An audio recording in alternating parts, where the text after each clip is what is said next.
30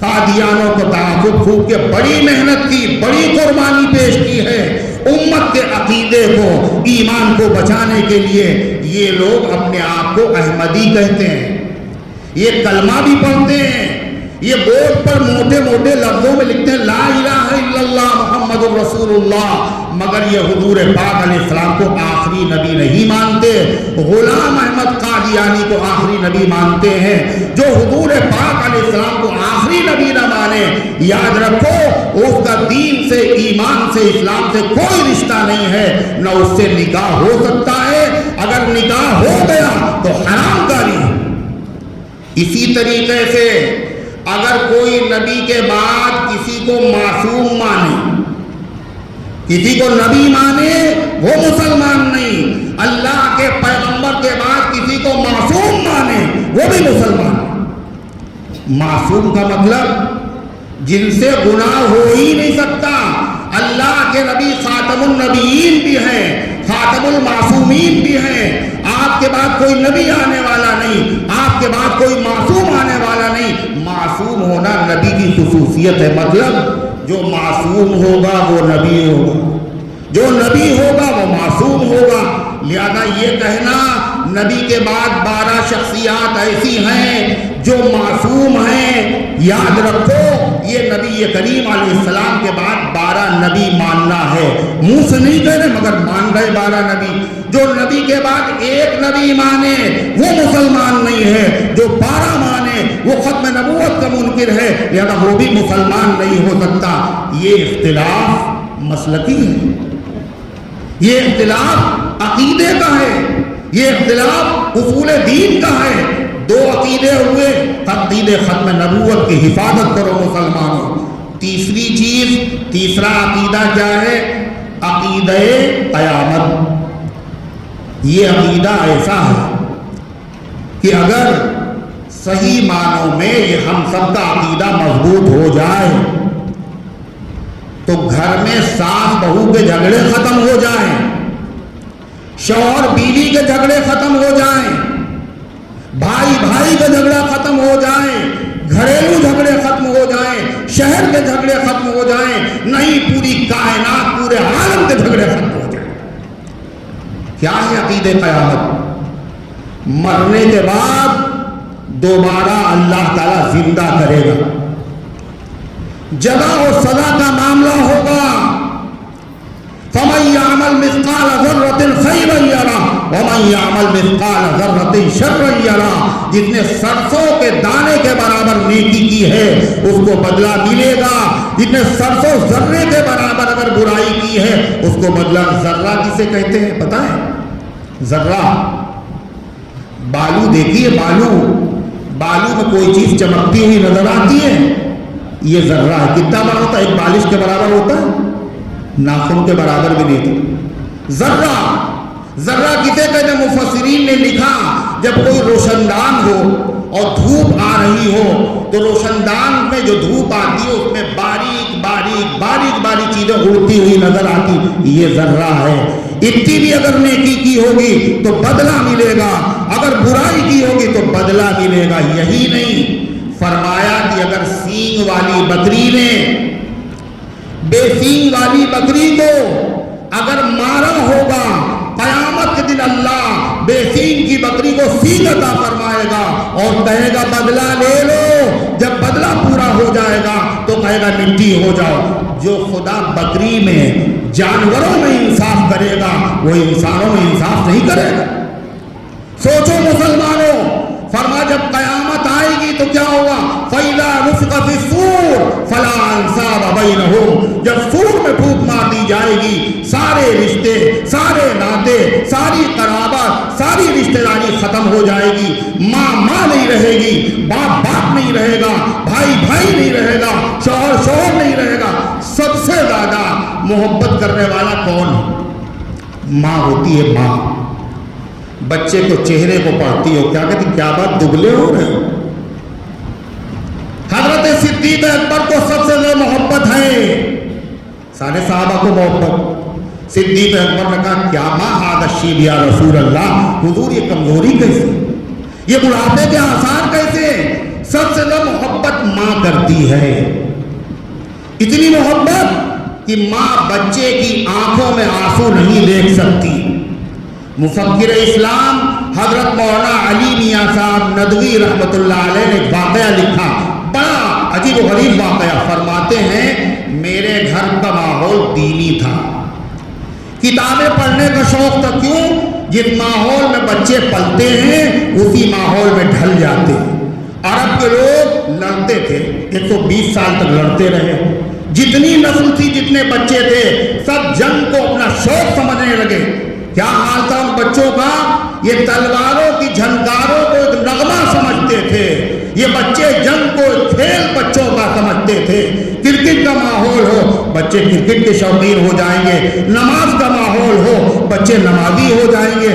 آپ دیکھیں جمعے کے دن نمازی کم ہوتے ہیں زیادہ؟ کم ہوتے ہیں زیادہ؟ یہ کہاں سے آتے ہیں؟ آسمان سے ٹپکتے ہیں؟ یہ یہودی عیسائی ہیں، یہ سب مسلمان ہیں۔ یہ ظہر میں کیوں نہیں؟ یہ عصر میں کیوں نہیں؟ یہ مغرب میں کیوں نہیں؟ یہ حقیقت میں ہمارا قصور ہے، ان بچوں کا قصور نہیں۔ انہوں نے کیا دیکھا؟ ہمارے ابا کوئی نماز نہیں پڑھتے تھے مگر جمعہ نہیں چھوڑتے تھے، چچا کا بھی حال یہی تھا، کوئی نماز نہیں پڑھتے تھے مگر جمعے کا ناغہ نہیں ہوتا تھا، پڑوسی کا بھی حال یہی تھا۔ اگر یہ سارے نماز پڑھتے ہوتے، ہر بچہ نمازی ہوتا اور مسجدیں بھری ہوئی ہوتی۔ حضرت مولانا نے لکھا ہمارے گھر کا علمی ماحول تھا، کتابیں پڑھنے کا شوق تھا۔ فرمایا ایک مرتبہ میں نے دیکھا آرڈر آیا ایک کتاب کا، اس کتاب کا نام ہے رحمت للعالمین۔ میں نے خط لکھ دیا کہ یہ کتاب بھیج دی جائے۔ ڈاک سے ڈاکیا تکیے پر آیا اور کتاب کا ایک پیکٹ لیے ہوئے اور پوچھ رہا علی کہاں ہیں؟ تو لوگوں نے بتایا یہ ہیں علی۔ کہا میں اس کو دیکھ کے بہت خوش ہوا کہ میں نے کتاب منگائی مجھے مل جائے گی۔ میں نے جب اس سے ہاتھ بڑھا اس نے کہا پیسے لائیے پارسل کے۔ پیسے تو میرے پاس تھے نہیں، لہذا میں دوڑتا ہوا اپنی والدہ ماجدہ کے پاس گیا، امی ہم نے کتاب منگائی ہے، اس کو پیسے چاہیے اس کے لیے۔ بیٹا میرے پاس پیسے کہاں؟ گھر کا حال تم جانتے ہو، کتنی مشکل سے گزر اوقات ہوتی ہے۔ فرماتے میں نے اپنی ماں کو منانے کے لیے وہی کیا جو اپنے بچے اپنی ماں کو راضی کرنے کے لیے طریقہ اختیار کرتے۔ میں نے رونا شروع کیا، جب میں رونے لگا میری آنکھوں میں آنسو تیرنے لگے، میری ماں کی ممتا بے قرار و بےتاب ہو گئی۔ فرمایا علی خاموش ہو جاؤ، علی چھپ جاؤ، ہم تمہاری آنکھوں میں آنسو نہیں دیکھ سکتے، ہم قرضہ لے لیں گے، تنگی سہ لیں گے، فاقے کر لیں گے، اور تم اس کتاب کو لے لو۔ قرض لے کر کے پیسے میری ماں نے دیے اور اس کے بعد میں نے وہ کتاب حاصل کی۔ مجھے اتنی خوشی ہوئی اس کتاب کو پڑھ کر، اتنی خوشی ہوئی کتاب کو پا کر، جتنے چھوٹے بچوں کو عید کے دن نئے کپڑوں کو دیکھ کر خوشی ہوتی ہے، نئے جوتوں کو دیکھ کر خوشی ہوتی ہے۔ عرض کرنے کا منشا یہ ہے ماں اپنے بچوں کی آنکھوں میں تیرتے ہوئے آنسو برداشت نہیں کر سکتی، مگر قرآن کیا کہتا ہے؟ قیامت کا جب دن ہوگا، انصاف کا دن ہوگا، یہ ماں کی محبت بھی بدل جائے گی۔ ماں اس بات کی تمنا کرے گی کاش کی اولاد پر میرا کوئی حق نکل آئے اور اولاد کی نیکیاں مجھے مل جائیں، میں جنت پہ چلی جاؤں، اولاد جہنم میں جاتی ہو تو چلی جائے۔ باپ اس بات کی تمنا کرے گا اولاد پر کوئی حق نکل آئے اور ہم اس حق کے نتیجے میں اپنی اولاد کی نیکیاں لے کے جنت میں چلے جائیں۔ جب ماں کی محبت بدل جائے گی تو بیوی کی محبت قائم رہے گی، دوسرے رشتہ داروں کی محبت قائم رہے گی، دوستی کی رہی۔ اب کس سے توقع یارو، دشمنے جا ہوا جب دل سے مہرباں اپنا، جب ماں نہیں رہی تو بیوی کیا کہے گی؟ اچھا ہوا میرے میاں نے ہمیں مہر نہیں دیا تھا، میرا حق نہیں ادا کیا، بہت اچھا ہوا حاجی صاحب نے زندگی میں مہر نہیں دیا، آج اس مہر کے بدلے میں مجھے ان کی نیکیاں ملے گی اور ہم جنت میں چلے جائیں گے، ہمارا شوہر جہنم میں جاتا ہو تو چلا جائے۔ بہن تمنا کرے گی اچھا ہوا بھائی نے باپ کی جائیداد میں حصہ نہیں دیا تھا، لہذا اگر حصہ ملتا تو ہم بیچ ڈالتے، آج اس کی نیکیاں ملے گی، ہم جنت میں چلے جائیں گے، بھائی جہنم میں جاتا ہو تو چلا جائے۔ میرے بھائیوں افراتفری کا عالم ہوگا. شوہر اس نے جھگڑے کس بات کے ہیں گھروں میں؟ شوہر نے بیوی کا حق نہیں ادا کیا, بیوی نے شوہر کا حق نہیں ادا کیا. بیوی کے پر شوہر کے حق کیا ہیں یہ تو سمجھو پہلے. اللہ کے نبی فرماتے ہیں اذا نظرت سرت کا, شوہر جب بیوی کی طرف دیکھے تو خوش ہو جائے. میلے کچیلے کپڑے بیوی نہ پہنے, باہر جانے کے لیے پرفیوم, اعلیٰ درجے کے کپڑے, اور گھر میں وہی میلے کپڑے. یہ شوہر کے حق کی پامالی ہے. وَإِذَا أَمَرْتَ طَاعَتْ کا, اور جب شوہر کسی بات کا حکم دے بشرطے کہ وہ جائز بات ہو, اگر ناجائز بات ہو تو چاہے جتنا بڑا ہو اس کی بات کو ماننا ناجائز اور حرام ہے. جیسے شوہر صاحب یہ کہتے ہیں یہ میرے بچپن کے دوست ہیں, ہم پیالہ ہم نوالا ہیں, تم سب سے پردہ کرنا ان سے نہ کرنا. شوہر کی یہ بات ماننا جائز نہیں ہے. کیوں؟ پردے کا حکم کس نے دیا ہے؟ اللہ نے دیا ہے, جناب محمد رسول اللہ صلی اللہ علیہ وسلم نے دیا ہے. اور کس کو دیا ہے؟ کس کو دیا ہے؟ اہل بیت کو دیا, ازواج مطہرات کو دیا, اپنی مقدس بیٹیوں کو دیا, فاطمہ زہرا کو دیا ہے. اللہ اکبر, ان سے زیادہ پاکیزہ کون ہوگا؟ حضرت فاطمہ زہرا. اللہ اکبر, آج تو ان کی توہین ہوتی ہے. کسی نامحرم نے کبھی ان کی آواز نہیں سنی, آسمان نے کبھی ان کا آنچل نہیں دیکھا. نبی کریم علیہ السلام کی وفات کے بعد 6 مہینے ہو گئے, فاطمہ زہرا حیات رہی مگر مسکرائیں کبھی نہیں. ایک مرتبہ مسکرائیں. کیوں مسکرائیں وہ سن لیجئے. فاطمہ زہرا نے پرورش کہاں پائی تھی؟ اپنے والد ماجد کی گود. حیا اور شرم کا مجسمہ تھی حضرت فاطمہ زہرا. ایک فکر ان کو ستا رہی تھی, زندگی میں کسی نامحرم نے مجھے نہیں دیکھا, مرنے کے بعد میرے جنازے پر نامحرموں کی نظر پڑی, جسم پر نہیں, میرے کفن پر بھی نامحرموں کی نظر نہ پائے. اللہ اکبر, یہ احساس صبر کا, یہ احساس پردے کا. مگر اللہ کا دستور یہ ہے جب اللہ کے نیک بندے کو تمنا کرتے اللہ پوری کر دیتا ہے. ان کی خدمت کرنے والی ایک خاتون تھی, بڑی خوش نصیب خاتون, تفصیل میں جانے کا موقع نہیں. ان خاتون کا نام سب نے لکھا ہے, ان کا نام ہے اسماء بنت عمیس. یہ حضرت صدیق اکبر کی بیوی ہیں. زندگی بھر صدیق اکبر رضی اللہ عنہ نبی کریم علیہ السلام کی خدمت کی ہے, جان و مال سب کچھ قربان کر دیا ہے, اور آپ کی وفات کے بعد آپ کی اولاد کا خادم اپنی بیوی کو بنا دیا. تم کیا جانو صحابہ اور اہل بیت میں کیسا پیار تھا. حضرت اسماء بنت عمیس فاطمہ زہرا کو بٹھاتی تھی, اٹھاتی تھی, وضو کراتی تھی, پانی پلاتی تھی, دوا کھلاتی تھی. ایک دن جب انہوں نے کہا میری مرنے کے بعد میری کفن کی چادر پہ نامحرموں کو نہیں پڑے گی, انشاءاللہ ہم ایک ایسی چارپائی تیار کریں گے جس پر پردہ ہوگا. جب میں نے حبشہ ہجرت کی تھی میں نے وہاں پردے دار چارپائی دیکھی تھی, وہ تیار کریں گے چارپائی, کسی کی کفن پر آپ کی نظر نہیں پڑے. کہا ایسے نہیں, بنا کے دکھاؤ. مدینہ طیبہ سے کھجور کی تالا تالا شاخیں اور ٹہنیاں منگائیں, ان کو موڑ کر چارپائی پہ لگایا, اوپر سے چادر ڈال دی. فاطمہ زہرا نے دیکھا ایسا پردہ ہو گیا, فوراً مسکرانے لگی, لبوں پر مسکراہٹ آ گئی. میرے بھائیوں میرے عزیزوں کیا فرمایا؟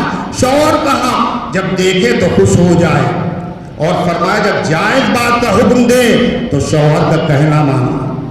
وَإِذَا غِبْتَ, اور جب شوہر گھر پہ موجود نہ ہو تو مال کی, عزت کی, آبرو کی حفاظت کرنا.